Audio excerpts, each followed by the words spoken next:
Haleluya. Shalom Jemaat Bandung City Blessing yang dikasihi Tuhan. Boleh lambaikan tangan bersama dengan saya. Saya juga menyapa para Bapak Ibu Saudara yang hadir mengikuti ibadah kami secara online dan juga onsite di tempat ini. Setelah minggu kemarin kita ada pekan Holy Spirit Breakthrough, kita juga ada pencurahan Roh Kudus. Kita semua rohnya sudah dibaharui oleh Tuhan. Amin Bapak Ibu Saudara. Boleh saya lihat tangannya yang sudah dipenuhi oleh Roh Kudus? Wah, coba lihat dong kanan kirinya, kamu sudah dipenuhi oleh Roh Kudus. Wah, pagi hari ini sebelum memulai ibadah, saya ajak kita semua untuk bangkit berdiri Bapak Ibu Saudara. Wow, ingat Bapak Ibu Saudara, iblis tidak menyerang karena kita lemah, tapi iblis menyerang karena dia tahu kita mengancam si iblis. Betul Bapak Ibu Saudara.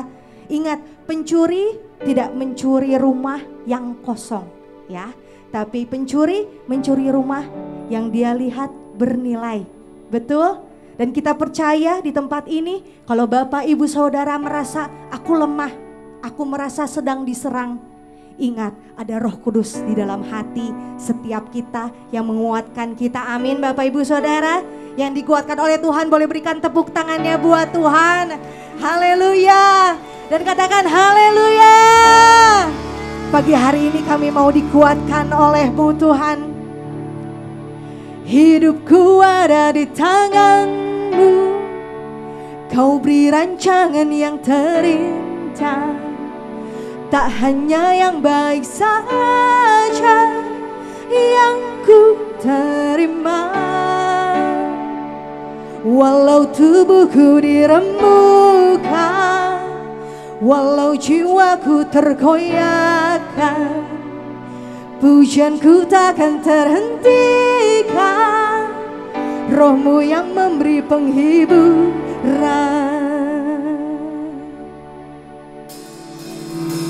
Akan ku pikul salibku, syukurlah kasih setiamu. Ku bertahan, kau kuatku, teguhkan imanku. Ku mau tetap bersyukur, senantiasa bersyukur.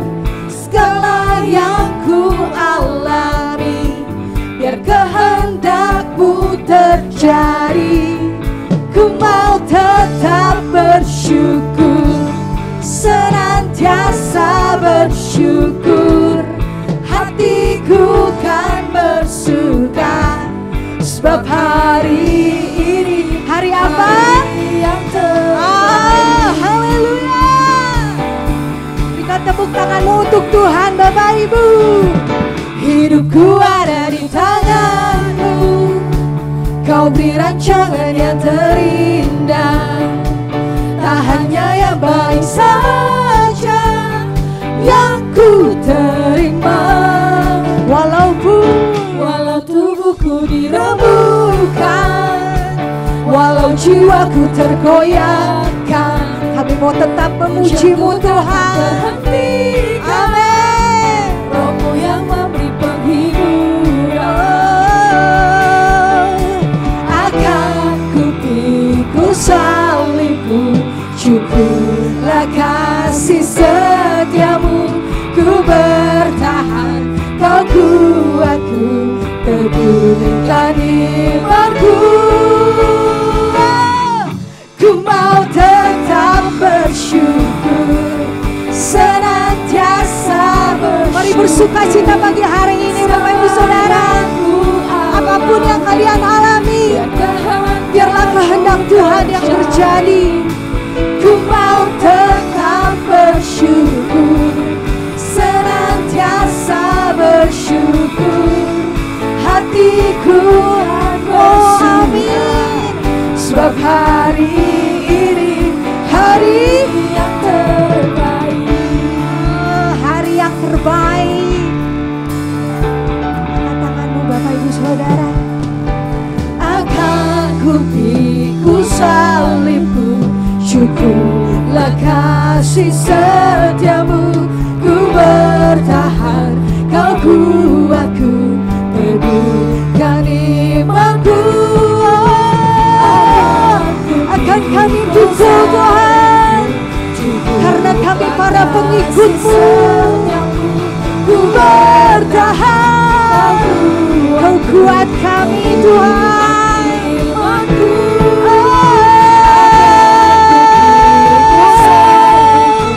Cukuplah kasih setiamu, kami bertahan Tuhan, teguhkan imanku. Yes, ku mau tetap bersyukur, senantiasa bersyukur. Segala yang ku alami, biar kehendak-Mu terjadi. Ku mau tetap bersyukur, senantiasa bersyukur. Hatiku kan bersuka, sebab hari ini hari yang terbaik. Hari ini hari yang terbaik Tuhan, hari yang terbaik. Oh, hari ini adalah hari yang terbaik, hari yang terbaik. Oh, hari yang terbaik. Katakan dengan imanmu Bapak Ibu Saudara, hari yang terbaik. Berikan kemuliaan buat Tuhan. Hari ini adalah hari yang terbaik buat setiap kami di tempat ini Tuhan. Haleluya. Mau lebih lagi buat Tuhan? Boleh tangannya di atas bersama dengan saya.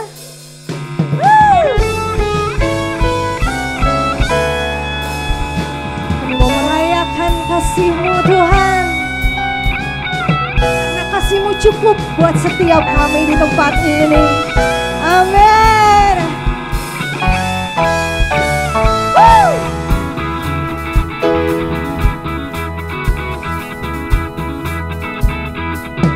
Sama-sama katakan, Tuhan baik di dalam hidupku, selalu setia di sepanjang hidupku. Nyatalah perbuatan-Mu, Kaulah sukacitaku, Kaulah sukacitaku. Katakan Tuhan baik, Tuhan baik di dalam hidupku, selalu setia di sepanjang hidupku. Nyatalah perbuatan-Mu, Kaulah sukacita, Kaulah sukacitaku.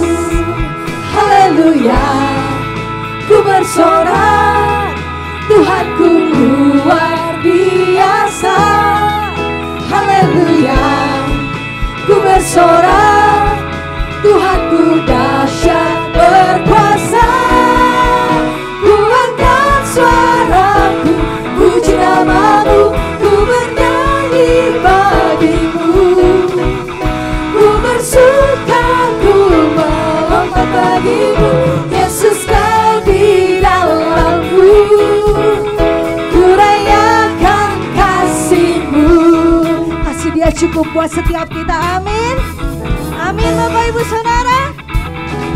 Katakan lagi, Tuhan baik di dalam hidupku, selalu setia di sepanjang hidupku. Nyatalah perbuatan-Mu, Kaulah sukacita kami, Kaulah sukacita. Oh, haleluya, ku bersorak, Tuhanku luar biasa. Haleluya, kami mau bersorak, Tuhanku dahsyat berkuasa. Ku angkat suaraku, puji nama-Mu, ku bernyanyi bagi-Mu. Ku bersuka, ku melompat bagi-Mu, Yesus Kau di dalamku. Kami rayakan kasih-Mu.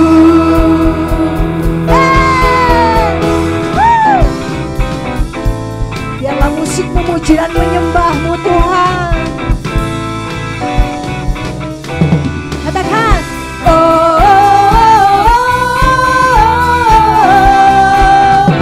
setia Tuhan. Ku angkat suaraku, puji nama-Mu, ku bernyanyi bagimu. Ku bersuka, ku melompat bagimu, Yesus Kau di dalamku. Ku rayakan kasih-Mu. Yes. Ku angkat suaraku, puji nama-Mu, ku bernyanyi bagimu. Kami bersuka, ku melompat bagimu, Yesus Kau di dalamku. Ku rayakan, haleluya, haleluya, haleluya, haleluya, haleluya, haleluya.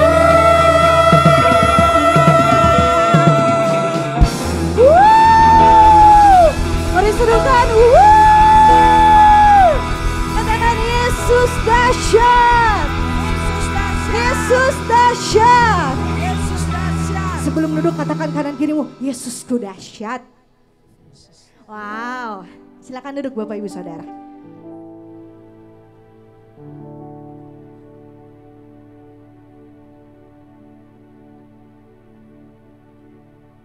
Pagi hari ini kami mau menenangkan hati kami Tuhan. Kami mau ingat lagi betapa luar biasanya Roh-Mu yang ada buat setiap kami. Engkau yang menguatkan kami, Engkau yang menyegarkan kami, Engkau segalanya dalam hidup kami Tuhan.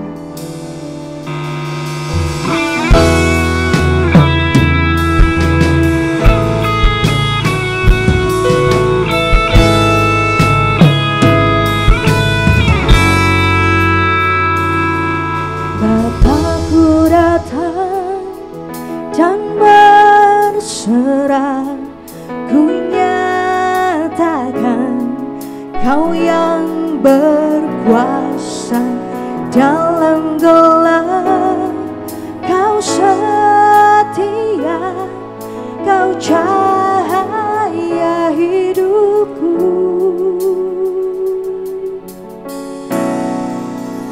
Kau kuatkan aku bertahan, Kau harapan dalam kesesakan. Kau buktikan kesetiaan-Mu Tuhan. Engkau Allah Immanuel. Kau Allah Immanuel, Kau Allah yang menyertai kami. Mari sama-sama katakan, Bapakku datang untuk menyembah.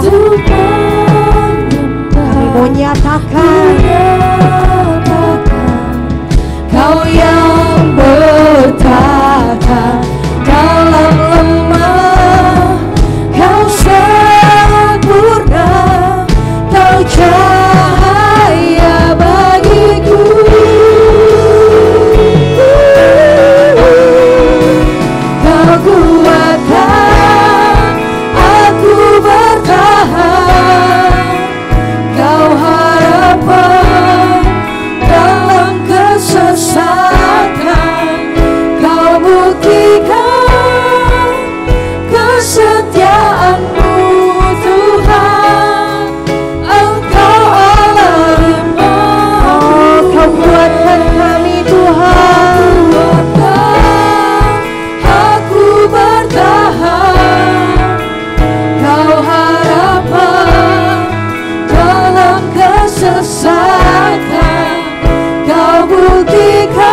saudara, katakan kau kuatkan aku bertahan, kau harapan dalam kesesakan, kau buktikan Tuhan, kau Allah yang setia.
Kami tahu kami tidak pernah sendirian. Apapun yang kami alami, setiap penderitaan, setiap masalah, kami tahu ada penolong, yang menolong kami, ada Roh Kudus ya Tuhan. Kia lalala ya lalaba shikiri de. Kia papa ya lalala ya da. Shikiri de.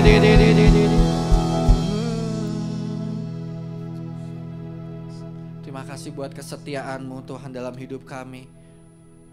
Terima kasih Kau Allah yang selalu ada.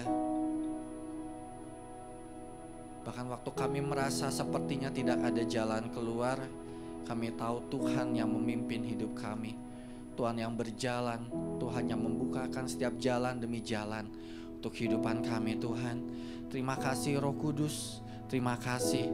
Pagi hari ini kayak mau belajar lebih lagi tentang pribadi-Mu. Kayak mau belajar lebih lagi Tuhan. Roh Kudus Kau yang berbicara di tengah-tengah kami Tuhan. Kami buka hati kami, kayak buka pikiran kami, kayak buka telinga kami untuk setiap kebenaran firman Tuhan. Terima kasih Bapa, terima kasih. Kayak mengucap syukur di dalam nama Tuhan Yesus. Mari jemaat Tuhan yang siap dengar firman Tuhan, sama-sama katakan amin. Kita kasih tepuk tangan buat Tuhan. Wow. Ya, sebelum duduk boleh kasih jabat tangan kanan kirinya, katakan Tuhan Yesus memberkati.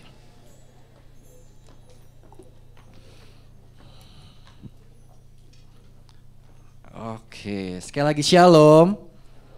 Sekali shalom. Wah, saudara diberkati selama 1 minggu ini, amin. Siapa yang merasakan berkat Tuhan selama 1 minggu? Wow, ya kita udah selama 1 bulan ini kita belajar tentang apa, saudara? Roh Kudus, betul? Ya, kita belajar tentang Roh Kudus. Minggu yang lalu kita belajar tentang kepenuhan Roh Kudus. Kita 10 hari Holy Spirit Breakthrough. Kita belajar tentang kuasa Roh. Kita belajar tentang buah-buah Roh. Dan saya percaya kita semua diberkati, amin. Dan ketika kita berbicara tentang Roh Kudus, kita seringkali Roh Kudus itu identik dengan apa? Dengan kuasa, betul? Kalau bicara Roh Kudus, maka yang paling pertama ada di pikiran kita apa? Kuasa.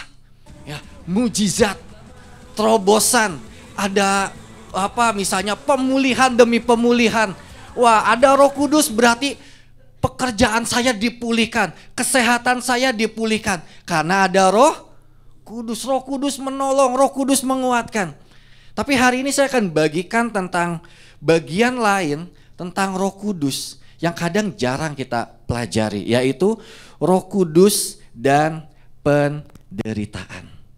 Ya, terkadang kita bilang, oh kalau ada Roh Kudus berarti hidup saya pasti ngalamin mujizat. Amin. Kalau ada Roh Kudus berarti hidup saya pasti penuh kemenangan. Amin. Tapi hari ini saya bagikan satu hal yang lain, yaitu tentang bahwa kalau ada Roh Kudus, kita juga bisa tetap ada dalam penderitaan. Boleh lihat kanan kirinya, ada yang mukanya menderita. Hah? Ada yang mukanya penuh penderitaan, saudara. Ya, kita lihat dulu dari Lukas 4. Lukas 4 ayat yang pertama.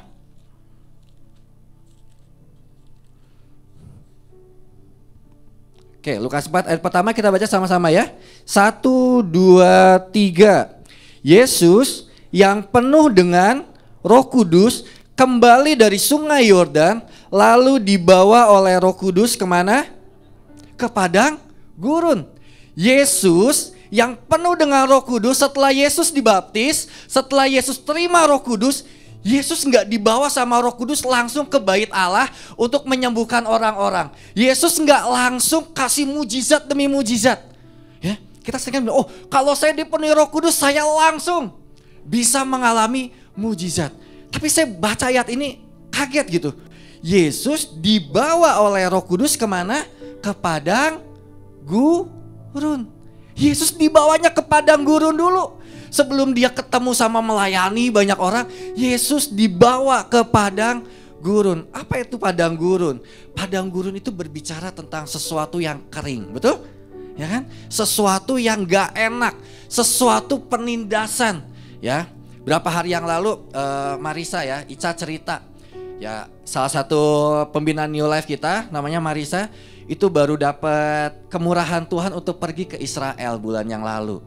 Wah, jadi dia pergi ke Israel. Bulannya lalu bener ya, Cah ya?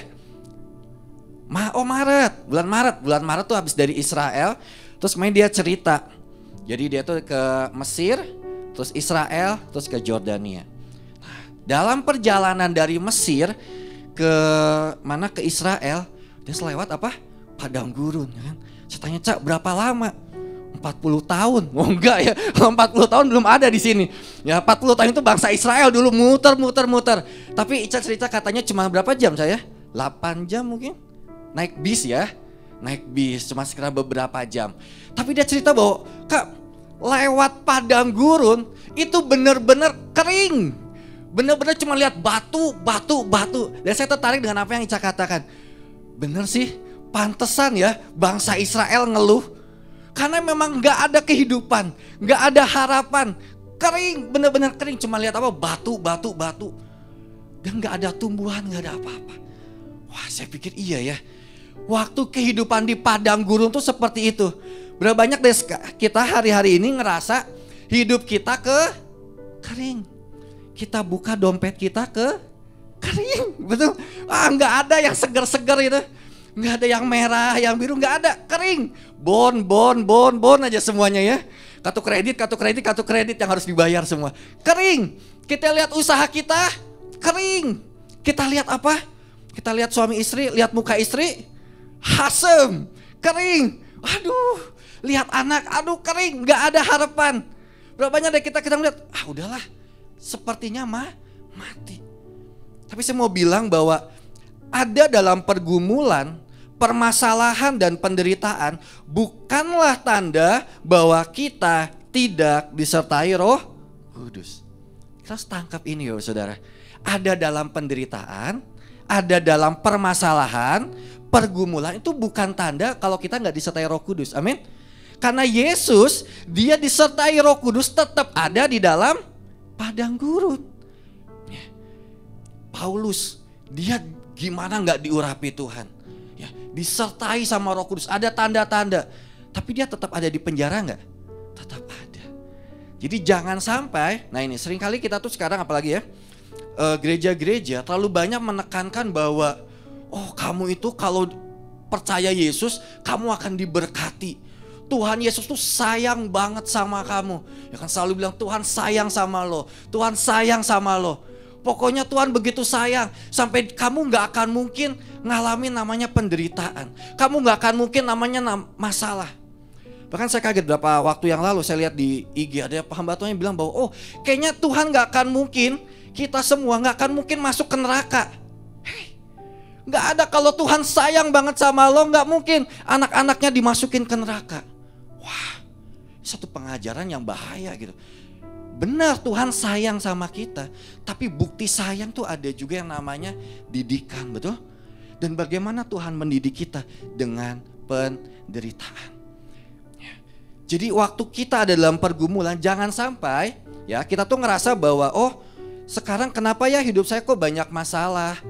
Kok kenapa ya mama papa berantem terus, kayaknya saya gak diurapi Tuhan. Kayaknya saya tidak disertai Tuhan. Enggak, kita tetap disertai Tuhan sekalipun kita ada dalam penderitaan. Amin. Kalau kita melihat kok kayaknya usaha saya begitu sulit, kayaknya saya gak disertai Tuhan, kayaknya saya gak diurapi Tuhan, kayaknya gak ada Roh Kudus, kayaknya waktu Kemen Pastor Yeli tumpangin tangan kurang lama, kan cuma cepat ya, tek tek tek tek. Kayaknya Pastor Yeli harusnya lama gitu, kepala saya diuyak sampai penuh. Kalau sudah penuh, begitu saya kerja beres semua masalah. Enggak gitu saudara. Ya, kita diurapi Tuhan, kita bisa tetap ada dalam masalah. Kita bisa tetap ada dalam padang gurun. Ya, bilang makanan kirinya, kamu ada dalam masalah, Tuhan tetap beserta kamu. Ya. Roh Kudus akan menguatkan kita. Jadi waktu kita dalam masalah, waktu kita dalam pergumulan itu bukan berarti kita tidak disertai Roh Kudus. Ataupun juga waktu kita ngelihat ada orang diberkati, bukan berarti dia pasti langsung, oh kalau dia kayaknya dia diurapi Tuhan. Soalnya semuanya lancar, kaya, tambah berhasil. Ya, setiap kesini, setiap ke gereja mobilnya ganti, ya kan, supirnya ganti, naik angkot saudara, ganti terus. Wah, hari ini rumahnya di sini, nanti tahun depan rumahnya pindah lagi, tahun depan rumahnya pindah. Kenapa saudara? Ngontrak, betul. Wah, kayaknya dia diberkati Tuhan, ganti terus. Kita diberkati dan gak diberkati Tuhan itu gak ada hubungannya dengan penyertaan Roh Kudus. Amin. Nanti kita akan belajar apa tujuannya Roh Kudus. Ya. Nah, tapi sebelumnya kita akan lihat dulu macam-macam penderitaan. Ya, macam-macam penderitaan. Yang pertama adalah penderitaan karena dosa atau kesalahan sendiri. Ya, ada orang menderita kena masalah itu karena diri sendiri. Tiap hari makannya apa? Babi. Lalu apa? Kolesterol, asam urat, sakit, stroke. Terus kita bilang penderitaan dari Tuhan. Padahal dari apa? Babi. Dari kesalahan sendiri saudara. Ya, naik motor malam-malam gak pakai jaket, gak pakai baju gitu ya. Wah, terus kebut-kebutan gak pakai helm, kecelakaan, dar, kakinya potong. Terus kita bilang, oh ini penderitaan dari Tuhan. Padahal apa? Kebodohan sendiri. Jadi hati-hati ya, penderitaan itu ada karena dosa, ada kesalahan sendiri karena kitanya. Ya, yang pacaran, udah dekat banget, lakukan hubungan seks sebelum nikah, hamil, terus datang, aduh ini penderitaan dari Tuhan, bukan dari nafsu lu. Ya, karena nafsu nggak bisa dijaga. Hamil lalu kita bilang oh ini dari Tuhan, bukan ya. Jadi penderitaan itu ada karena dosa atau kesalahan sendiri. Nah di sini tugas Roh Kudus adalah menginsafkan kita atau menegur kita. Lalu ada juga yang kedua, penderitaan karena alasan yang tidak diketahui atau seringkali dibilang sebagai innocent suffering. Contohnya apa? Kita nggak berbuat salah sama orang, tapi tiba-tiba ada orang jahatin kita. Ya, kita udah baik banget. Kita punya karyawan, tiba-tiba karyawan kita nipu kita. Karyawan kita nyuri uang kita, nyuri aset kita. Kita padahal udah baik banget. Itu namanya innocent suffering. penderitaan yang kita nggak tahu, tiba-tiba aja datang. Saya udah baik, saya udah ramah, saya udah tolong orang itu, tiba-tiba orang itu berbuat jahat sama kita. Pernah ngalamin gitu? Berapa banyak yang pernah ngalamin? Kita kayaknya udah berbuat baik sama orang, tapi orang jahatin kita, betul? Itu namanya innocent suffering. Nah, penderitaan seperti itu. Atau tiba-tiba kita ngalamin bencana alam, ya, rumah kebanjiran, atau misalnya ada apa, gempa atau apa, itu penderitaan, tapi karena satu alasan yang bukan kesalahan kita, tapi kita menderita penderitaan itu. Atau juga penderitaan karena kefanaan atau kesementaraan hidup. Contohnya apa? Contohnya itu sakit penyakit. Tambah tua kita sakit. Atau ada keluarga yang dipanggil Tuhan, yang meninggal. Menderita gak? Sedih gak? Sedih. Dan itu harus kita terima. Ketika ada orang yang kita kasihi meninggal, itu harus kita terima sebagai penderitaan. Ya. Lalu yang keempat, yang terakhir, penderitaan karena melakukan kebenaran. Karena kita hidup benar, karena kita gak mau nyontek, dijauhin teman. Karena kita gak mau ikut korupsi di kantor, kita akhirnya dijauhin. Kita difitnah karena kita melakukan kebenaran. Kita bersaksi sama orang, kita mengabarkan kabar baik sama orang, terus kita dijauhin. Kita ajak teman kita, kalau waktu saya dulu waktu masih sekolah ya, saya ajak teman, ayo ikut komsel yuk, ayo ikut youth. Wah, teman-teman mulai jauhin, wah si anak pendeta, wah inilah sok alim, sok kudus, apa dan segala macam. Dijauhin, dibully, diejek. Itu penderitaan yang harus saya terima. Kenapa? Karena saya melakukan kebenaran, karena saya membagikan firman Tuhan. Nah, hari ini saya akan banyak fokus tentang penderitaan yang innocent suffering, yang dari kedua ke bawah. Ya, kalau yang tentang dosa itu kita tahu lah, Roh Kudus pasti akan menegur kita, Roh Kudus akan menasehati kita. Tapi kita akan seringkali ada banyak dalam hidup kita yang kita nggak bikin salah, tapi orang lain buat jahat sama kita, betul? Atau ada penderitaan-penderitaan yang waktu kita ditinggal sama seseorang, kita dijauhin sama orang. Nah, kita belajar dari satu tokoh hari ini, namanya Stefanus. Ya, dari Kisah Para Rasul pasal yang ke-6. Satu tokoh namanya Stefanus. Kisah Para Rasul 6.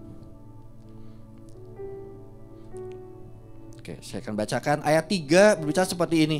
Karena itu saudara-saudara, pilihlah 7 orang dari antaramu yang apa? Terkenal baik dan yang penuh roh dan hikmat, supaya kami mengangkat mereka untuk tugas itu. Jadi waktu itu dipilih 7 orang untuk apa? Melayani janda-janda, melayani jemaat. Istilahnya dipilih 7 orang pemimpin jemaat. Ya, dan mereka yang dipilih itu apa? Enggak cuman asal pilih ya, enggak cuman dibuang undi kamu enggak, tapi dipilih orang yang apa? Terkenal baik. Berarti kalau terkenal baik apa sebenarnya? Dia tuh benar-benar semua orang tahu, oh ini orang baik banget, betul enggak? Bukan cuma satu orang yang tahu dia baik, tapi kalau terkenal baik berarti orang ini benar-benar baik. Baik banget, semua orang tahu si Stefanus ini tuh orang yang baik. Ayat 5. Usul itu diterima baik oleh seluruh jemaat. Lalu mereka memilih apa? Stefanus, seorang yang penuh iman dan Roh Kudus. Tadi cuman apa? Roh dan hikmat, sekarang ditambah lagi penuh iman. Wah, gimana nggak luar biasanya ya? Penuh iman dan Roh Kudus. Dan Filipus, Prokorus, Nikanor, Timon, Parmenas dan Daniel, Nikolaus. Nikolaus ada ya? Di sini ya nilainya ada ya. Oh, Nikolius. Beda ya. Nah, dan Nikolaus, seorang penganut agama Yahudi dari Antioquia. Tadi terkenal baik, penuh hikmat, penuh Roh Kudus, ditambah lagi sekarang penuh iman. Wah, mantap. Lanjut ayat 8. Dan Stefanus yang penuh dengan apa?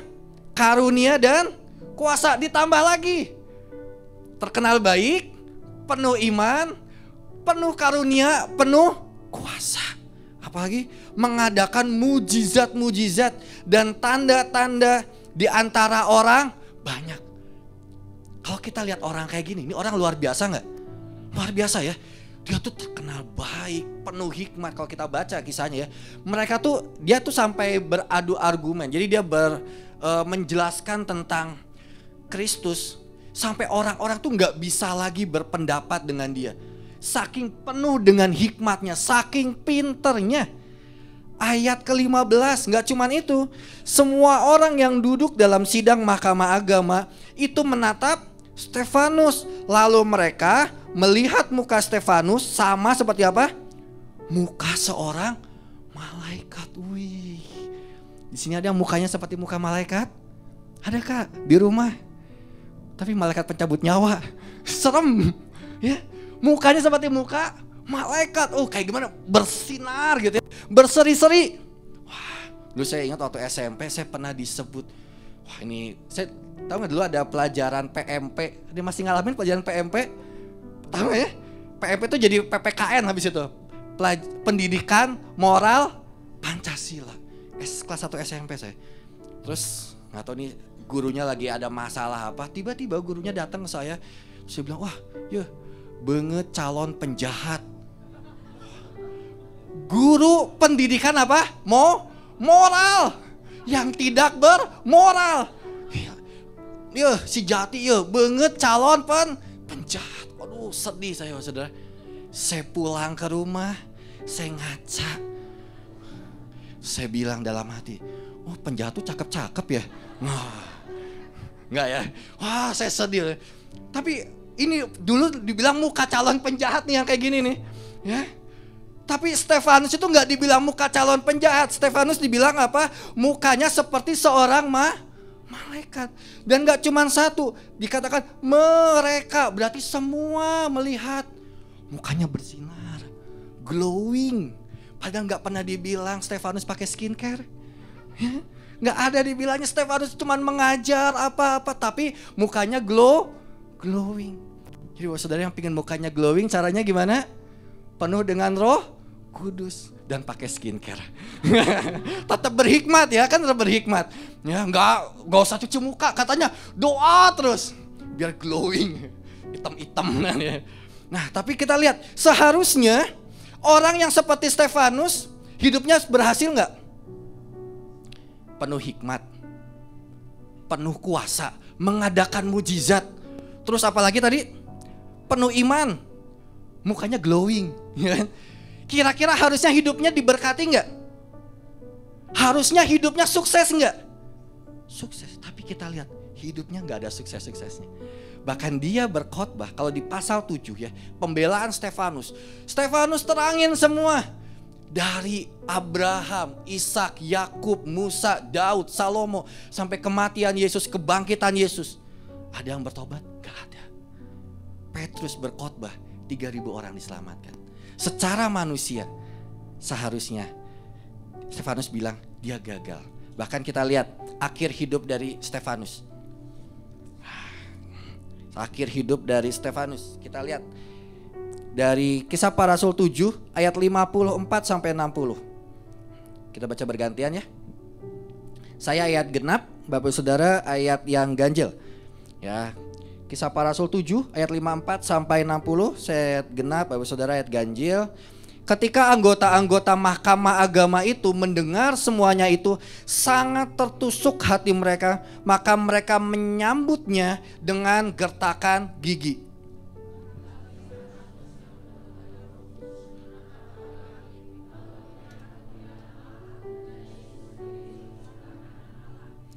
Lalu katanya, sungguh aku melihat langit terbuka dan anak manusia berdiri di sebelah kanan Allah.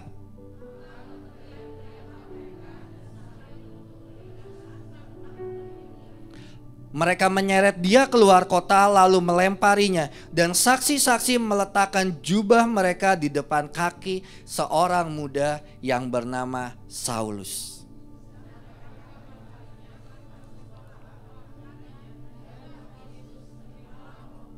Sambil berlutut ia berseru dengan suara nyaring, Tuhan, jangan tanggungkan dosa ini kepada mereka. Dan dengan perkataan itu meninggallah ia. Stefanus akhir hidupnya tragis. tidak happy ending. Betul? Secara manusia. Waktu saya baca ayat ini, saya cuma berpikir, Tuhan, kenapa orang yang diurapi Tuhan, orang yang penuh dengan kuasa, katanya dia penuh dengan mujizat, kok dia nggak doa sama Tuhan? Tuhan, waktu dilempar tiba-tiba berhenti semua itu, batu-batunya nggak ada yang mengenai, atau tiba-tiba dia jadi kuat gitu ya. Tapi dia akhirnya meninggal karena dilempari batu. Sampai akhirnya saya berpikir, Tuhan, kenapa hal yang buruk menimpa orang-orang baik? Betul? Berapa banyak kita pernah bertanya, Tuhan, kenapa Tuhan? Saya udah melayani Tuhan, bukankah saya sudah dari kecil sungguh-sungguh melayani, kenapa saya mengalami hal yang buruk? Waktu mama saya meninggal, saya tanya, Tuhan kenapa? Tuhan kenapa? Bukankah kita sekeluarga semua melayani Tuhan? Mama saya melayani Tuhan, papa saya melayani Tuhan. Kenapa ada hal buruk yang harus menimpa keluarga saya? Gembala kita dulu, Pastor Yusuf Rahman, saya pun bertanya, Tuhan kenapa? Kenapa harus meninggal? Kenapa harus ada hal buruk yang menimpa? Apakah Pak Yusuf kurang iman? Enggak, betul? Ya, apakah Pak Yusuf kurang diurapi Tuhan? Enggak. Ya, sekali kena COVID meninggal. Saya 3 kali, saudara. Kuat sampai sekarang. Apakah saya lebih beriman? Enggak. Apakah saya lebih diurapi Tuhan? Saya percaya enggak. Karena itu bukan indikasi bahwa kita diurapi Tuhan atau enggak. Masalah itu bukan tandanya. Ya, makanya saya tanya ini kan, why do bad things happen to good people? Kenapa hal buruk terjadi pada orang-orang baik? Mengapa Tuhan? Kenapa? Saya bertanya terus selama 1 minggu ini. Saya baca kisah Stefanus dan saya tanya, Tuhan kenapa? Tuhan kenapa? Kenapa saya udah melayani Tuhan, tapi ada hal-hal buruk yang terjadi? Dan Tuhan buka satu hal. Kita lihat dari 2 Korintus 4 ayat 17. 2 Korintus 4 ayat 17.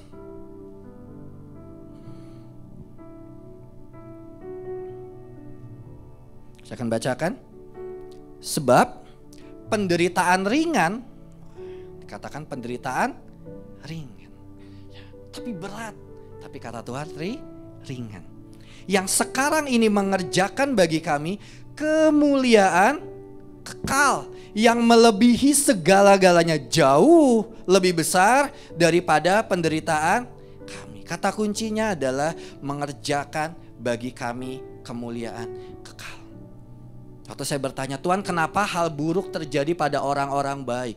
Kenapa ada orang-orang hamba-hamba Tuhan yang dia sungguh-sungguh melayani Tuhan, tapi ketika pandemi COVID harus dipanggil Tuhan? Tuhan kenapa ada orang-orang yang sungguh-sungguh melayani Tuhan tapi harus mengalami ditinggal, keluarganya meninggal atau apa? Ada hal-hal buruk yang terjadi. Tuhan cuma bilang gini, karena ada kemuliaan. Jadi saya katakan Roh Kudus terkadang mengizinkan penderitaan terjadi supaya rancangannya tergenapi. Roh Kudus mengizinkan apa? Penderitaan terjadi supaya rancangannya tergenapi. Ada rancangan yang lebih besar, ada apa? Kemuliaan yang lebih besar, ada maksud Tuhan yang lebih besar di balik penderitaannya. Kalau di kisah Stefanus tadi, mengapa akhirnya Stefanus harus mengalami itu? Kita tahu tadi di ayat yang ke berapa itu? Ayat 58, mereka menyeret dia keluar kota lalu melemparinya, dan saksi-saksi meletakkan jubah mereka di depan kaki seorang muda yang bernama Saulus. Disinilah pertama kali disebut Saulus. Ada seorang yang nantinya Tuhan akan pakai dengan luar biasa. Tanpa kejadian Stefanus mati, tidak akan ada tuh cerita Paulus. Dan kalau kita baca ya ke bawahnya, setelah itu murid-murid bukan tambah lemah. Saya akan bacakan ya. Kisah Para Rasul 8 ayat yang ke-1. Kisah Para Rasul 8 ayat 1. Nah kayak gini. Saulus juga setuju bahwa Stefanus mati dibunuh. Pada waktu itu mulailah penganiayaan yang hebat terhadap jemaat di Yerusalem. Mereka semua kecuali rasul-rasul tersebar ke seluruh Yudea dan Samaria. Ayat 4, mereka yang tersebar itu menjelajah seluruh negeri sambil memberitakan Injil. Ada maksud Tuhan yang besar di balik penderitaan Stefanus. Ada maksud Tuhan yang besar. Tanpa kematian Stefanus tidak ada Saulus yang bertobat. Jadi Roh Kudus terkadang mengizinkan penderitaan supaya rancangannya tergenapi. Saya berpikir waktu saya persiapin ini, Tuhan kenapa ya mama harus meninggal? Bukankah mama pelayanan, bukankah mama pendoa syafaat yang luar biasa, sungguh-sungguh. Terus saya baru nyadar gitu, oh iya ya, kalau mama saya nggak meninggal waktu itu, saya pasti akan tetap terpisah dari papa. Begitu mama meninggal, itu buat saya harus kembali lagi ke rumah. Saya harus bareng lagi sama papa saya. Saya jadi punya banyak waktu sama papa. Saya punya banyak waktu saya untuk saya bisa dekat sama papa saya. Makanya saya cerita bahwa saya punya hubungan yang gak terlalu baik dengan papa saya. Tapi kematian mama saya membuat saya harus kembali ke rumah nemenin papa saya. Satu rumah lagi berapa lama, gak lama Mbak Irma nikah, pindah sama suaminya. Terus saya bener-bener saya punya waktu banyak, saya punya banyak kenangan sama dengan papa. Orang yang dulu saya benci, orang yang dulu saya paling malas lihat mukanya.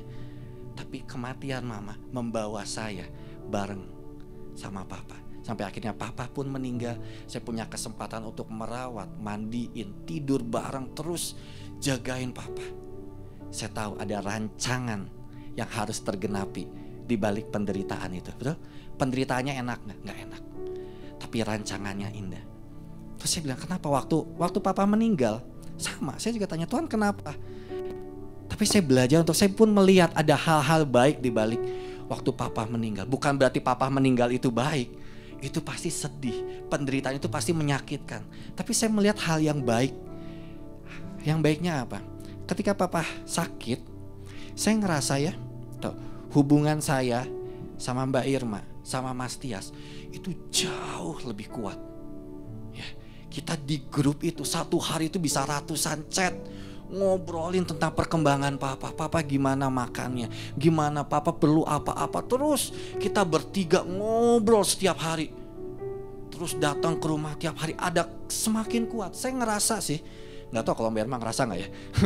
Kalau saya sih saya ngerasa bahwa hubungan saya sama kakak-kakak saya jadi lebih kuat, jadi lebih solid.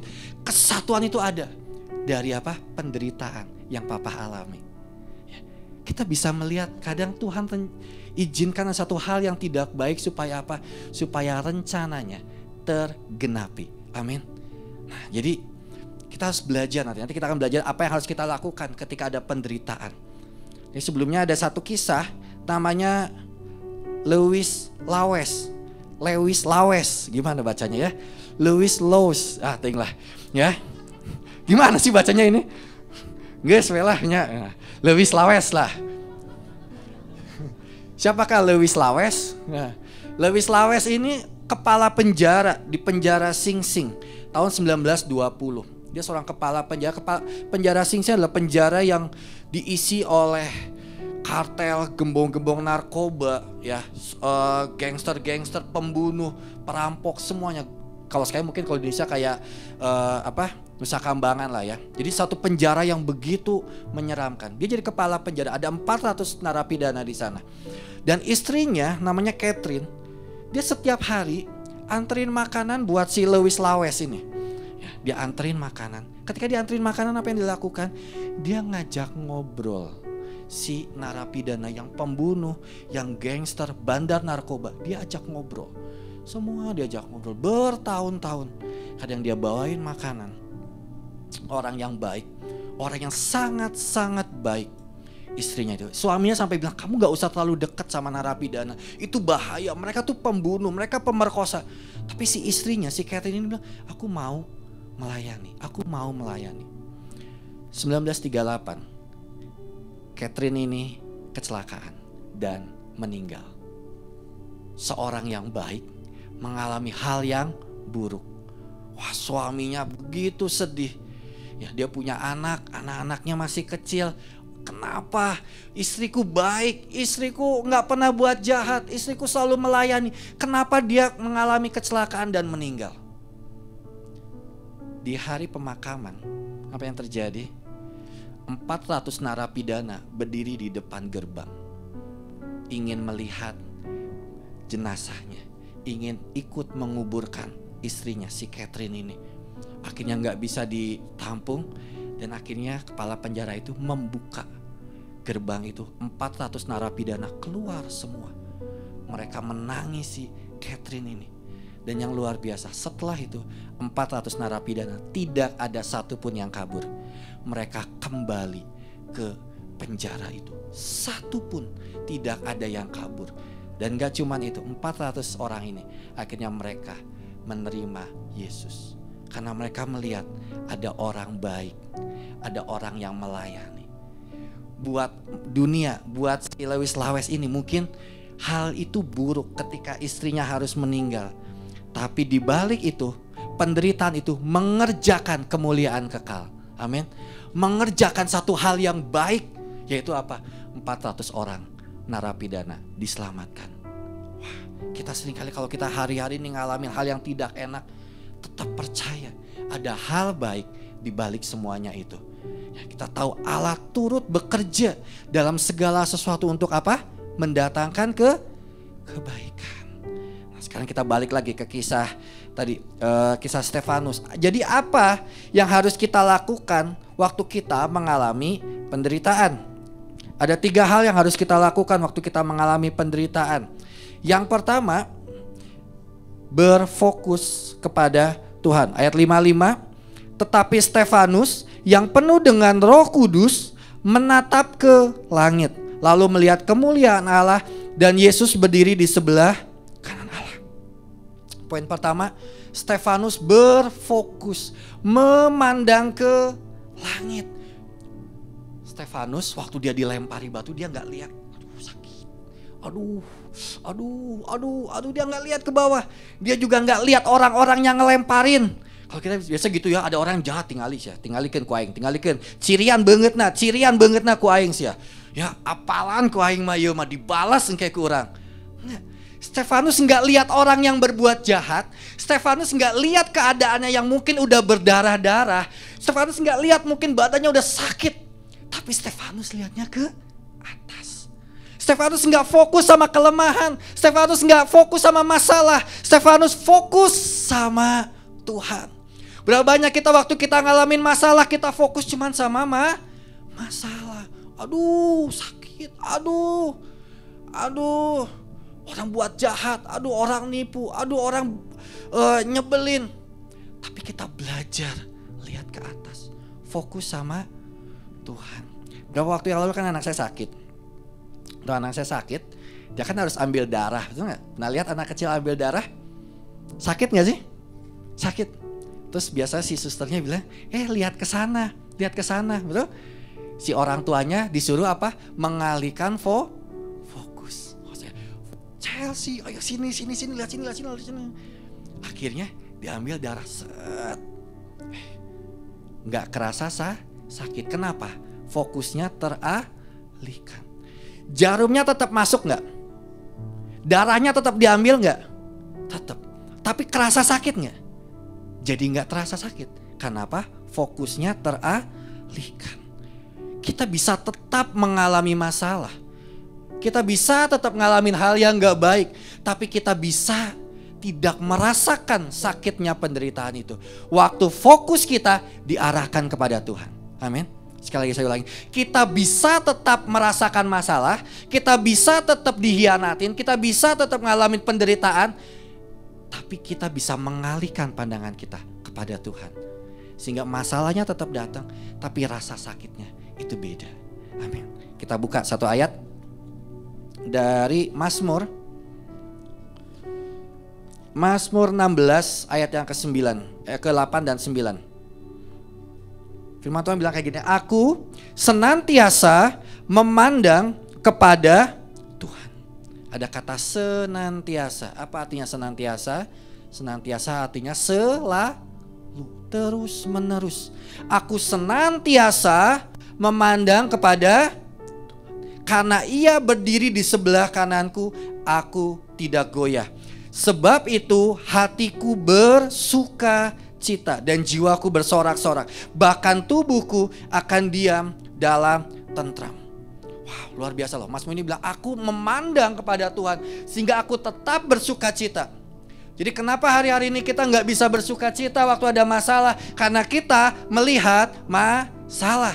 Kenapa kita waktu ada masalah kita bete, kita kesel, kadang lari dari Tuhan, update status, nyumput dari Tuhan? Karena kita cuma lihat masalah. Kita nggak memandang kepada Tuhan. Apa artinya memandang kepada Tuhan? Memandang kepada Tuhan artinya memandang kepada kebaikannya, memandang kepada kasih-Nya Tuhan, memandang kepada pertolongannya Tuhan, memandang kepada kuasa-Nya Tuhan, memandang kepada kehebatannya Tuhan.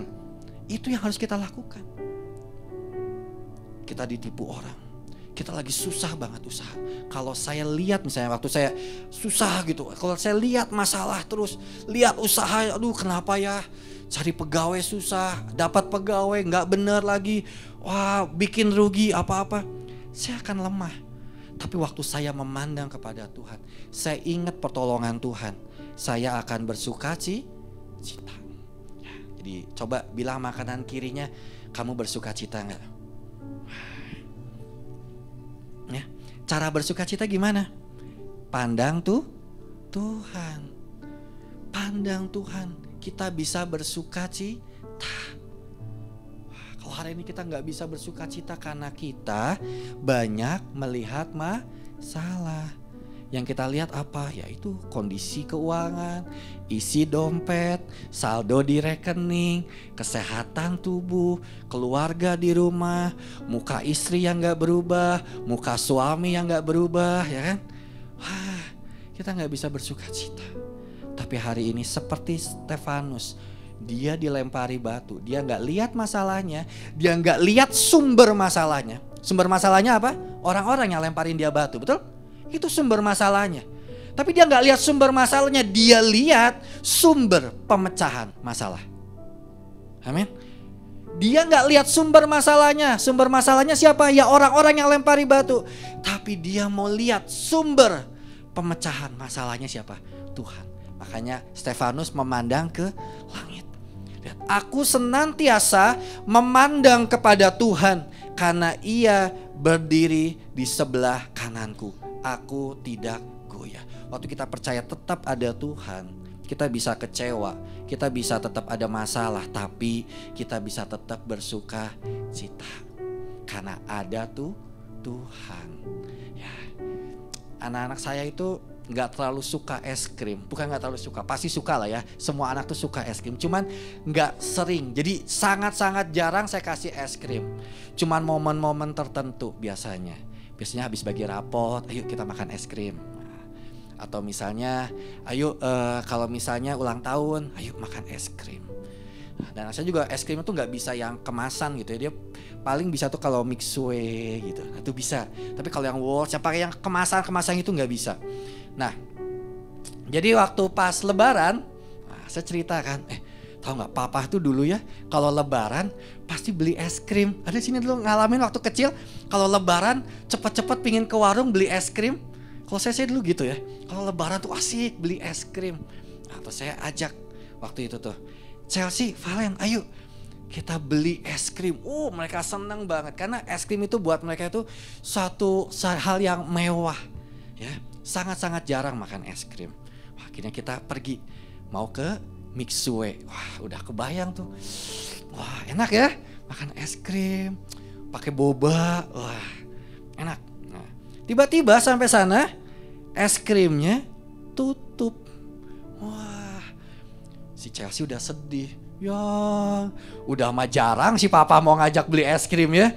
Jarang banget nih mau beli es krim. Sampai Mixue tuh tutup. Tapi habis itu saya lihat anak saya, Ivan bilang, udah gak apa-apa kan ada papa. Kalau sama papa kan bisa ganti yang lain. Wah, Akhirnya dia mikir, kalau dia bareng sama papa bisa ganti yang lain yang lebih baik dari Mixue. Terus, ya Pak, mau apa? Saya mau buah. Oh ya udah, yuk kita beli buah. Nah, saya ke toko buah, dia beli anggur. Mahal ya, mendingan mana Mixue atau anggur? Mendingan Mixue lah, 8 ribuan. Anggur sekilo 80 ribu, 10 kali lipat. Tapi dia beli anggur, beli pir, beli apa? Karena dia suka banget sama buah. Wah, beli banyak buah. Dia bersuka cita. Saya tangkap suatu hal bahwa dia melihat penderitaan, Mixue-nya tutup, tapi dia tetap tahu bapaknya ada bersama dengan dia dan dia bisa tetap bersuka cita. Nangkap sesuatu? Kita bisa lihat ada penderitaan, ya, usaha lagi sepi, tapi kita bisa lihat, kita percaya ada Roh Kudus yang menolong kita, ada Roh Kudus Parakletos yang menemani kita bisa bersuka cita. Amin. Kenapa? Karena kita tidak sendiri. Stefanus dilempari batu, dia tahu, dia sakit, mungkin itu penderitaan, tapi dia memandang ke atas dan dia bisa tetap bersuka cita. Jadi kuncinya memandang ke atas. Ubah fokus kita, bukan tadi saya bilang, bukan lihat kepada sumber masalah kita, bukan kepada masalahnya, tapi kepada siapa yang akan menyelesaikan masalah kita. Amin. Oke, itu yang pertama. Yang kedua, apa yang harus kita lakukan waktu mengalami penderitaan? Tadi yang pertama, berfokus kepada Tuhan. Yang kedua, berserah. Ayat 59. Sedang mereka melempari Stefanus, Stefanus berdoa, katanya, "Ya Tuhan Yesus, terimalah rohku." Waktu Stefanus dilemparin, Stefanus nggak doa, "Tuhan balas, Tuhan kasih aku kekuatan supaya aku kebal." Tapi Stefanus berdoanya gimana? "Ya Tuhan, terimalah rohku." Dia berserah. Saya mau bilang, terkadang penderitaan akan terasa lebih menyakitkan jika kita tidak mau berserah. Betul?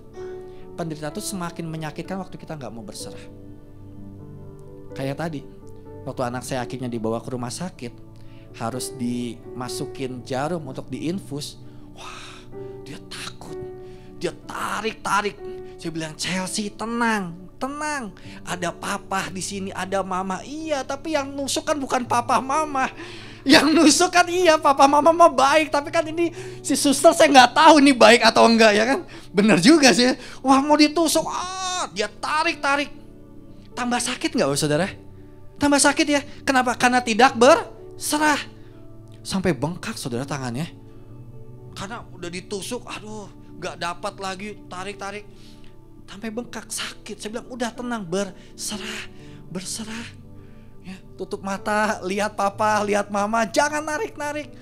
Akhirnya setelah berulang kali ya, sampai akhirnya si susternya tuh udah sampai nggak deg-deg, saudara. Aduh, gagal lagi, udah ditusuk, cari nggak dapat, cabut lagi, tusuk lagi, cabut lagi. Enak banget tangan anak orang ditusuk, cabut. Akhirnya dia panggil kayaknya seniornya atau apa, ambil lagi dari pinggir sini, dapat. Wah, waktu mau berserah jadi lebih mudah. Amin. Waktu kita berserah, penderitaan kita tuh jadi terlebih mudah. Ya. Kuncinya harus berserah. Jadi penderitaan tuh akan terasa lebih menyakitkan jika kita tidak mau berserah. Stefanus dia bilang, "Tuhan, terimalah rohku." Dia nggak doa dengan kesal, dia nggak doa dengan sungut-sungut, tapi Tuhan terima, berserah. Kenapa? Karena dia tahu Tuhan akan lakukan yang terbaik. 1 Petrus 5 ayat 7. 1 Petrus 5 ayat 7. Di TSI-nya bilang kayak gini, bagus banget nih. "Serahkanlah kepada Allah semua masalah yang membuatmu khawatir." Ada hari-hari ini masalah yang bikin kita khawatir? Ada cicilan-cicilan yang harus dibayar? Ada sakit yang belum sembuh-sembuh? Ada. Tuhan bilang, serahkan kepada Allah semua masalah yang membuat kamu khawatir. Apa yang hari ini bikin kita khawatir? Apa masalah-masalah yang bikin kita khawatir? Belum dapat jodoh? Tuhan bilang, serahkan. Bawahnya bagus. Karena Dia peduli kepadamu. Amin. Percaya Tuhan peduli sama kita. Percaya Tuhan sayang sama kita. Percaya Roh Kudus peduli sama kita. Amin. Serahkan. Kenapa? Karena Dia peduli. Karena Dia tahu yang terbaik dalam hidup kita. Roh Kudus, Stefanus juga sama, dia menyerahkan. Karena dia tahu Roh Kudus pasti akan menguatkan. Ya. Yang ketiga, yang terakhir, apa yang harus kita lakukan saat mengalami penderitaan? Jadi yang pertama tadi berfokus sama Tuhan. Yang kedua kita perlu berserah. Yang ketiga tetap bersaksi. Wah, ini ayat ke-60. Sambil berlutut ia berseru dengan suara nyaring, Tuhan, janganlah tanggungkan dosa ini kepada mereka. Dan dengan perkataan itu meninggallah ia. Saya tertarik dengan kata ia berlutut. Dan sambil berlutut ia berseru dengan suara nyaring. Kenapa Stefanus doa sambil suara nyaring? Kenapa Stefanus enggak doa cuma Tuhan ampuni Tuhan? Tapi Stefanus dengan suara nyaring, dia berteriak, Tuhan jangan tanggungkan dosa ini kepada mereka. Dengan kata lain, Stefanus mau bilang, kenapa dia harus berteriak? Supaya orang tahu bahwa Tuhan yang sanggup mengampuni dosa. Amin. Tuhan jangan tanggungkan dosa ini. Di akhir hidupnya Stefanus mau tetap bersaksi. Stefanus mau tetap punya kerinduan supaya orang percaya Yesus. Supaya orang tahu tentang kebenaran. Hari-hari ini waktu kita ngalamin hal gak baik, tetap miliki hati untuk jadi berkat buat banyak orang. Kadang ya waktu kita dalam masalah, kita mikirinnya siapa sih? Diri kita, betul ya? Udahlah, masalah aku juga udah banyak. Udahlah, ngapain sih harus carousel? Ngapain sih harus perhatiin orang? Ngapain sih harus melayani? Ini masalah udah banyak nih. Udah banyak banget. Tapi di sini kita belajar dari Stefanus. Dia udah mau mati. Dia tetap memikirkan bagaimana orang tetap mendengar tentang Tuhan. Dia berteriak, dia Tuhan, jangan tanggungkan dosa ini kepada mereka. Supaya apa? Supaya orang-orang mendengar tentang kasih Tuhan. Bahwa Tuhan sanggup menyelamatkan. Ayo, percayalah bahwa terkadang penderitaan kita adalah cara yang Tuhan pakai untuk kita bisa jadi saksi. Amin. Saya diberkati dengan apa yang dikatakan Pastor Christopher Tapiheru ya. Dia bilang kayak gini. Ada dua cara kita untuk memuliakan Tuhan. Yang pertama adalah ketika kita buka usaha, kita bangun usaha dan kita berhasil. Dan orang bilang puji Tuhan. Itu cara yang pertama, kita memuliakan Tuhan. Tapi cara kedua, cara yang tidak populer, bagaimana kita memuliakan Tuhan. Ketika kita bangun usaha, usaha kita bangkrut, kita ditipu orang, tapi kita tetap bisa berkata, Tuhan saya baik. Itu kita memuliakan Tuhan, amin. Kita hancur, tapi kita gak menyerah. Kita jatuh, tapi kita gak menyerah. Kita tetap percaya, kita tetap menyembah Tuhan, kita tetap melayani Tuhan, kita menyembah Tuhan. Itu kita sedang memuliakan Tuhan, amin. Penderitaan kita bisa terjadi, bisa macam-macam. Kita di sini punya penderitaan yang berbeda-beda, tapi ayo tetap punya hati untuk mau melayani Tuhan, tetap punya hati untuk mau bersaksi buat Tuhan. Sepanjang kita membaca kisah para rasul, kita melihat bagaimana penindasan demi penindasan, kita melihat bagaimana masalah demi masalah terjadi, tapi itu nggak membuat para rasul jadi mundur. Justru mereka bertambah semangat untuk melayani Tuhan. Slide terakhir, dia bilang bahwa berfokus pada Tuhan, berserah dan bersaksi hanya bisa kita lakukan apabila kita dipenuhi oleh Roh Kudus. Tadi ayat yang awal bilang bahwa dan Stefanus yang penuh dengan Roh Kudus. Bagaimana kita bisa berfokus, bagaimana kita bisa terus berserah, bisa menjadi saksi Tuhan, terus hidup dipenuhi dengan Roh Kudus. Saya minta pemain musik.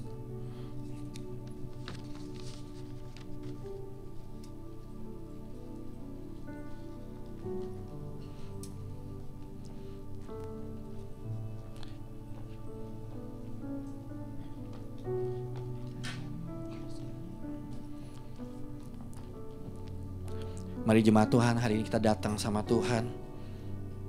Kalau mungkin hari-hari ini kita mengalami setiap masalah, kita seperti ada dalam padang gurun, hari ini Tuhan dengan jelas katakan bahwa Roh Kudus tetap ada bersamamu. Dia tetap menemanimu sekalipun engkau sepertinya ada dalam padang gurun. Karena engkau merasa, Tuhan kenapa ada hal-hal yang gak baik, padahal aku sudah melayani Tuhan, padahal aku sudah sungguh-sungguh, padahal aku dan seisi keluarga aku melayani Tuhan, tapi kenapa aku mengalami hal yang tidak baik?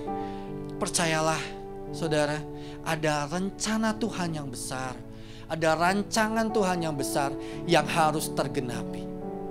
Dan bagian kita, mari mulai berfokus sama Tuhan, mulai berserah, dan tetap miliki hati untuk mau bersaksi, menjadi berkat buat banyak orang. Di tanganmu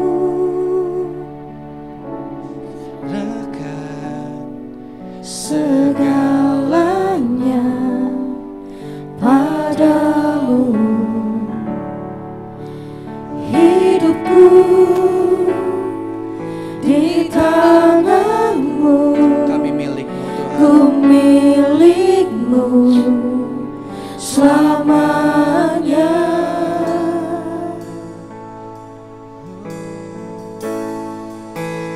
Yesus, aku percaya.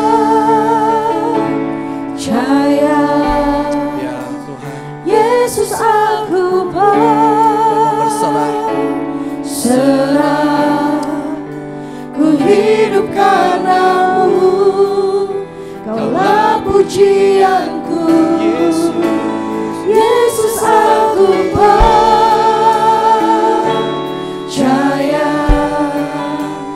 Yesus, aku berserah.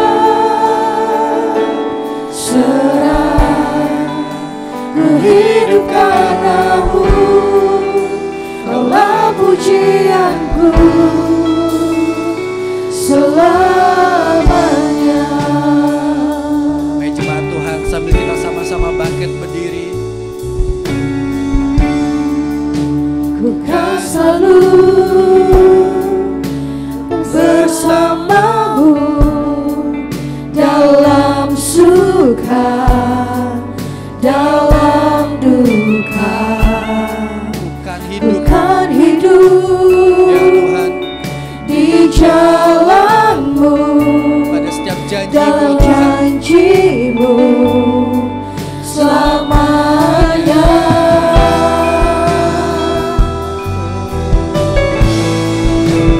Yesus, aku percaya.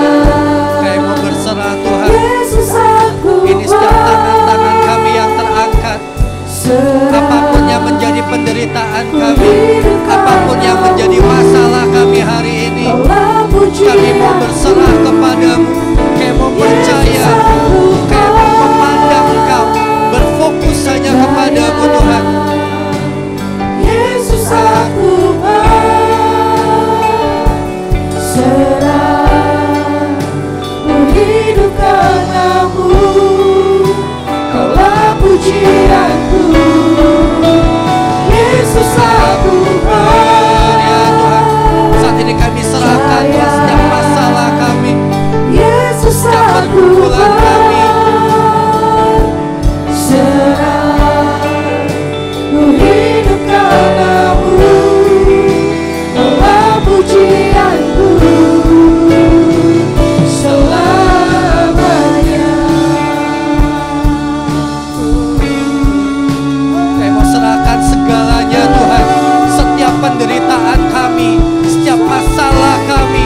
Kami mau percaya kepadamu, kami mau mengarahkan pandangan kami saat ini bukan kepada masalah kami, bukan kepada sumber masalah kami, tapi kami mau mengarahkan pada sumber jalan keluar, kepada Engkau ya Roh Kudus. Oh ya Ralabashika ya radadadadadadadadadada.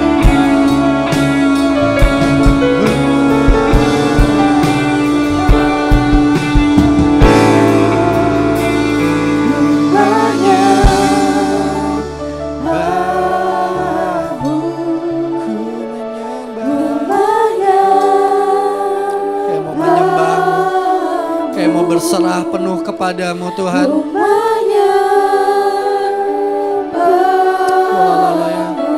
Jadilah kehendak-Mu dalam hidup kami. Jadilah kehendak-Mu dalam keluarga kami. Jadilah kehendak-Mu dalam usaha pekerjaan kami. Jadilah kehendak-Mu untuk masa depan kami.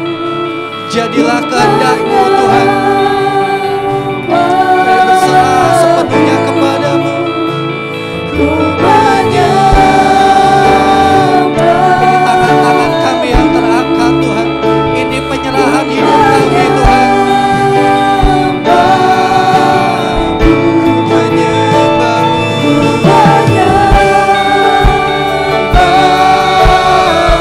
Kami tahu ada Roh Kudus yang menguatkan kami. Kami tahu ada Roh Kudus yang menghibur kami. Kami tahu ada Roh Kudus yang menemani kami. Ada Roh Kudus yang membela kami.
Pandang wajahnya, pandang wajahnya.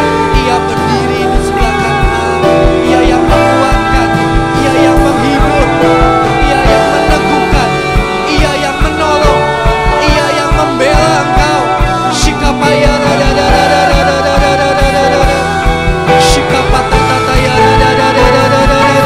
Shindaya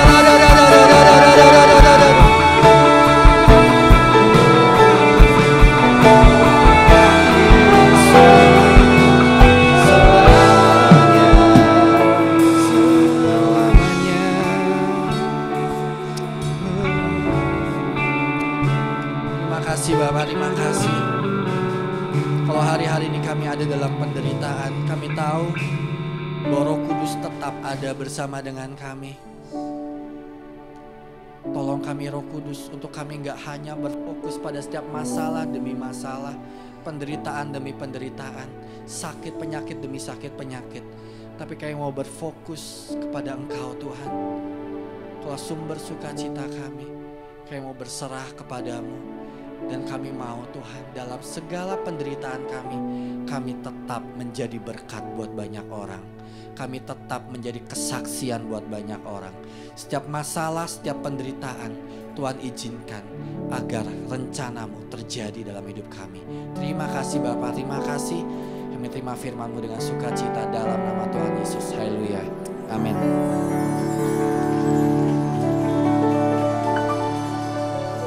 Silakan duduk Bapak Ibu Saudara semua. Ya puji Tuhan, terima kasih Jati untuk firman yang sudah dibagikan. Saya berdoa supaya boleh menguatkan Bapak Ibu Saudara semua, amin. Ya mari sama-sama kita akan memberikan korban persembahan. Kita berdoa terlebih dahulu. Bapak yang baik, terima kasih karena kami boleh tetap ada bersama-sama dengan Engkau dalam segala musim hidup kami. Kami percaya Tuhan, penderitaan tidak pernah menjauhkan kami dari Tuhan.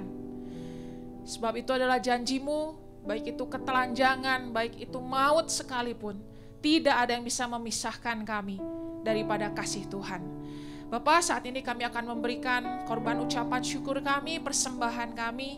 Kami bersyukur Tuhan, kami boleh memberi kepada Tuhan. Dan kami berdoa, biarlah Tuhan apa yang kami berikan ini sungguh menyenangkan hati Tuhan. Terima kasih Bapak, di dalam nama Tuhan Yesus kami berdoa. Haleluya, amin. Ya, Bapak Ibu Saudara semua, sambil memberikan persembahan, saya akan membagikan beberapa buah pengumuman. Yang pertama, mari jemaat semua untuk kita boleh tetap setia memberikan persembahan, ya, yaitu baik persembahan syukur, baik itu buah sulung, ya, maupun persembahan persepuluhan, dan bisa dikirimkan juga ke rekening BCA, ya, ke rekening BCA. Dan juga untuk persembahan gedung, saya mengajak Bapak Ibu Saudara semua juga boleh terus untuk kita memberkati, supaya kita boleh terus juga menjadi berkat, ya. Nah, Bapak Ibu Saudara semua, pengumuman selanjutnya, Youthzone dalam rangkaian ulang tahunnya yang ke-20, ya, tahun ini memasuki usia yang ke-20, akan melakukan lomba logo Youthzone. Jadi Youthzone Logo Design Competition. Nah, Bapak Ibu Saudara semua, ini bukan hanya untuk anak-anak muda saja yang boleh mengikutinya, tapi ini terbuka juga untuk umum. Ya, jadi kalau saudara punya kenalan, punya orang-orang yang bergerak di graphic design, ya, saudara boleh ajak juga. Jadi ini tidak terbatas hanya untuk komunitas Youthzone. Saudara juga boleh ikut, atau saudara kalau punya kenalan yang bergerak di graphic design juga boleh diajak. Ya, Bapak Ibu Saudara semua, dan jadi memang per 10 tahun Youthzone itu mengupgrade logonya. Ya, jadi ini saudara bisa lihat ada sejarah logo Youthzone tahun 2004 seperti apa, dan 2014 seperti apa Bapak Ibu Saudara semua. Dan ada tersedia hadiah menarik, yaitu uang tunai sebesar 2,5 juta rupiah. Ya, jadi lumayan banget Bapak Ibu Saudara semua. Nah, untuk batas akhir pengiriman logo itu tanggal 30 Juni. Ya, jadi batas akhir pengiriman logo itu 30 Juni. Nah, semua logo itu nanti dikirimkan ke email youthzonebacb@gmail.com. Oke. Kemudian Bapak Ibu Saudara semua mungkin pengen tahu kriterianya apa, panduannya apa. Nah, untuk panduan lomba dan ketentuan itu nanti kita akan sharekan di grup WhatsApp City Blessing, juga grup WhatsApp Youthzone. Atau saudara, kalau saudara lihat di lift atau di beberapa spot di gereja ini, itu sudah ada poster-poster, ada QR code. Saudara silakan share QR code itu, nanti saudara bisa mendapatkan ketentuan dan kriterianya. Oke, jadi saudara, first round batas akhir pengiriman logo itu diterima oleh panitia 30 Juni 2024. Untuk second roundnya nanti tanggal 13 Juli akan diumumkan 5 top logo, dan nanti akan di voting secara online, dan puncaknya di Youthzone 20 anniversary tanggal 27 Juli. Ya, jadi mari Bapak Ibu Saudara semua boleh mendukung lomba ini. Tentunya kita berharap ini bisa menjadi sarana penjangkauan juga untuk Bapak Ibu Saudara semua memperkenalkan ibadah youth atau komunitas Youthzone di gereja ini, juga buat teman-teman anak-anak muda juga bisa menjadi ajang penjangkauan untuk orang-orang di luar gereja kita, ya. Ayo saudara sama-sama dukung supaya Youthzone boleh terus menjadi pelayanan yang feel the touch, feel the difference, feel Jesus. Kemudian selanjutnya untuk jadwal doa sepekan, yang pertama saudara untuk doa rantai, jadi mulai nanti malam Bapak Ibu Saudara semua, ya, itu per 2 jam akan ada para pendoa syafaat yang mengirimkan doa di grup WhatsApp, ya. Nah, jadi Bapak Ibu Saudara semua, mari akan ada 12 doa yang dikirimkan. Saudara boleh ikut sama-sama berdoa. Jadi silakan saudara nyalakan voice note-nya, sama-sama ikut berdoa, sama-sama ikut mengaminkan doa-doa yang dinaikkan, dan berikan tanda saudara, reaction, supaya kita boleh sama-sama lah saling menyemangati, ya. Jadi jangan sampai ada rantai yang terputus dalam doa rantai yang akan diadakan mulai nanti tengah malam. Kemudian untuk breakthrough prayer saudara akan dilakukan secara online pada hari Jumat jam 19.30. Nah, ini cukup relevan juga dengan tadi yang Jati bagikan dalam khotbah. Kita mengundang satu orang hamba Tuhan, itu namanya Nataria, saudara. Dia ini saudara adalah survivor dari penyakit SLE, ya. Jadi SLE yaitu lupus, saudara, juga Sjögren. Dua-duanya sama-sama penyakit autoimun, dan Nataria ini sudah menjadi penderita ini kurang lebih hampir sekitar 12 tahun Bapak Ibu Saudara semua. Ya, dan tapi dia adalah rekan kuliah saya, tapi saya melihat saudara walaupun dia mengalami penyakit seperti itu dengan segala keterbatasan yang ada, tapi kesaksian hidupnya luar biasa. Ya seperti yang tadi diceritakan oleh Jati, tapi kita akan lihat dalam bentuk kesaksian dan firman Tuhan yang dibagikan. Jadi saudara, kalau saudara punya kenalan atau punya teman yang juga membutuhkan untuk boleh mendengarkan kesaksian hidup dari Nataria ini, mari ajak juga untuk bisa join melalui Zoom nanti hari Jumat jam 7:30 malam. Jadi jangan lewatkan ya Bapak Ibu Saudara semua, 7:30 malam hari Jumat ini untuk boleh sama-sama kita diberkati lewat kesaksian hidup dan firman Tuhan. Kemudian untuk menara doa, saudara itu tetap berjalan untuk minggu depan atau Sabtu depan, tepatnya online jam 10 pagi. Lalu selanjutnya Youthson, seperti sudah diumumkan juga, akan melakukan onde. Ya, onde itu bukan berarti kita lomba makan onde ya Bapak Ibu Saudara semua. Jadi komunitas anak muda di gereja ini akan melakukan onde, one day activity hari Sabtu tanggal 1 Juni. Itu memang tanggal merah juga. Jadi mulai dari pagi jam 8:30 akan ada berbagai macam aktivitas yang dilakukan.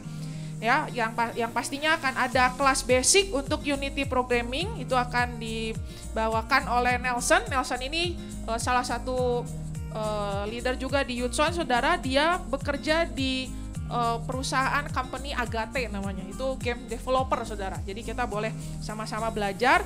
Kemudian ada juga pilihannya kelas make up ya. Kita mengundang ada makeup artist Michelle Claret ya.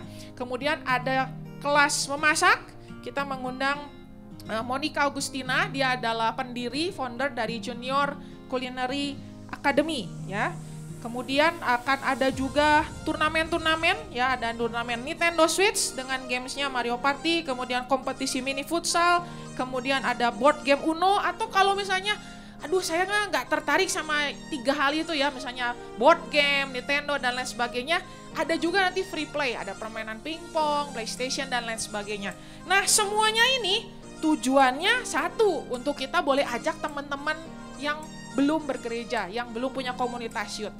Atau saudara mungkin punya anak, yang anak-anak muda, mungkin kalau langsung ke ibadah kan suka kayak risih atau bagaimana. Nah kalau di onde ini kita sifatnya lebih fun, lebih santai. Jadi bisa dipakai nih buat teman-teman. Jadi ini tidak hanya untuk internal Youthson saja, tapi justru acara ini kita buat untuk bisa penjangkauan. Jadi boleh silakan ajak teman-temannya, rekan-rekannya di kantor, di kampus, di sekolah untuk boleh join sama-sama di onde ini. Dan pendaftaran paling lambat itu akan ditutup 28 Mei. Informasi lebih lanjut nanti di depan ada pengerja Youthson yang bisa kasih informasi lebih lanjut yang perlu ditanyakan. Jangan lewatkan onde hari Sabtu ini tanggal 1 Juni. Nah Bapak Ibu Saudara semua, hari ini resmi ya, jadi kita adalah terakhir beribadah dengan format jam 9:30, jam 7:30. Jadi mulai minggu depan diingatkan bahwa gereja akan melakukan renovasi di lantai 4, yaitu daerah panggung dan daerah toilet ini akan direnov. Jadi saudara diingatkan mulai minggu depan tanggal 2 Juni ibadah 2 kali. Ibadah pertama jam 9. 9:00. Oke, ya nggak ada 30-nya. Jadi 9:00. Jadi alarmnya di set ya, di set ulang ya. Kemudian ibadah kedua jam 11. Nah, ibadah pertama ya, karena ruang Gideon ini saudara kapasitasnya beda dengan di atas. Jadi saudara ibadah pertama kita lebih fokuskan, prioritaskan untuk saudara yang punya anak-anak usia dari Kiki sampai dengan NB ya. Usia Kiki sampai NB silakan ambil ibadah jam pertama. Ya, para peserta-peserta New Life, pembina-pembina New Life juga ambil ibadah jam pertama. Kalau saudara tidak masuk di kategori itu, kami himbau, kami dorong saudara masuk di ibadah jam kedua, yaitu jam 11 siang.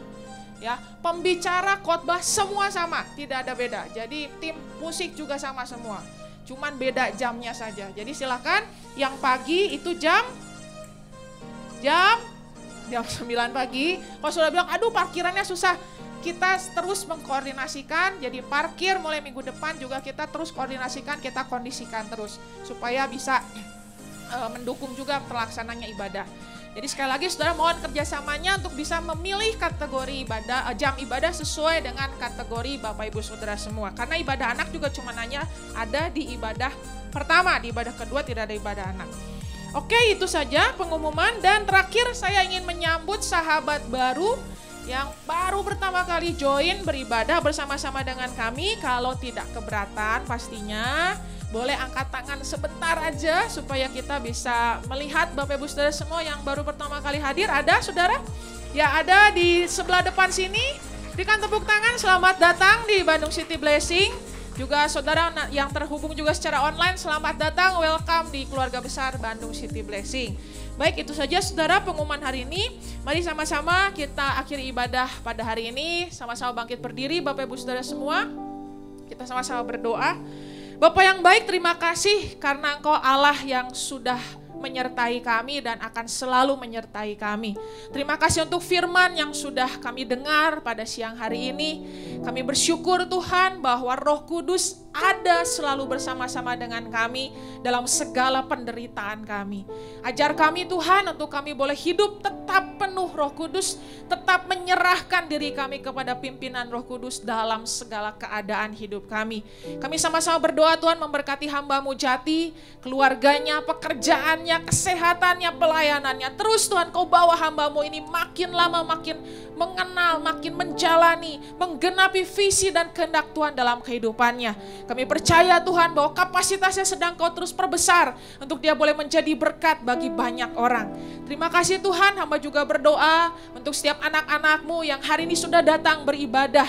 Untuk setiap keluarga demi keluarga. Bapa Engkau yang cukupkan setiap kebutuhan dan keperluan anak-anak-Mu. Baik itu kebutuhan secara fisik, kebutuhan secara materi, kebutuhan secara emosional, spiritual. Setiap keluarga demi keluarga semuanya diberkati berlimpah-limpah. Berkati juga mereka yang sekolah, yang kuliah, yang sedang memasuki pekan ujian. Tuhan berikan hikmat, Tuhan berikan kepintaran, Tuhan berikan kerajinan. Berdoa juga buat setiap yang bekerja, yang berusaha. Bapa, biarlah Engkau juga terus memberikan hikmat untuk mereka boleh menjadi berkat di tempat pekerjaan mereka. Ada terobosan demi terobosan boleh terjadi dalam setiap bisnis dan pekerjaan anak-anak-Mu. Terima kasih Bapa, dan terakhir kami berdoa untuk negeri dan bangsa kami. Kami bersyukur Tuhan kami lahir di Indonesia. Kami bersyukur kami hidup di Indonesia. Dan saat ini Tuhan kami berdoa di dalam nama Tuhan Yesus. Biarlah Indonesia tetap ada dalam kendalinya Tuhan. Tetap ada dalam pikiran dan perasaannya Tuhan. Dan kami percaya negeri dan bangsa ini sedang Kau bawa naik untuk terus mengalami kemuliaan demi kemuliaan Tuhan. Kami berdoa Tuhan bersama-sama dengan seluruh gereja di Indonesia. Biarlah hikmat yang melampaui segala akal dicurahkan atas Bapak Presiden kami dan seluruh jajaran pemerintahan yang ada. Juga dalam masa-masa transisi kepemimpinan ini kami berdoa, biarlah sungguh pengawalan daripada Tuhan nyata atas negeri dan bangsa ini.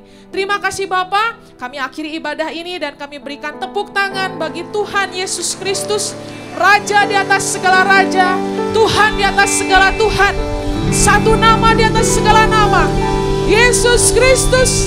Haleluya. Engkaulah kepala atas gereja ini, Engkaulah pemimpin atas gereja ini Tuhan.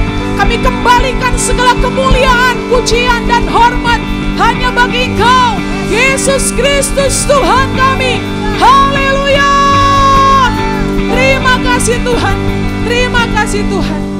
Mari saudara yang terkasih, saat ini angkat kedua tanganmu dan terimalah Allah Bapa saat ini memberkati engkau dengan berkat yang berlimpah-limpah.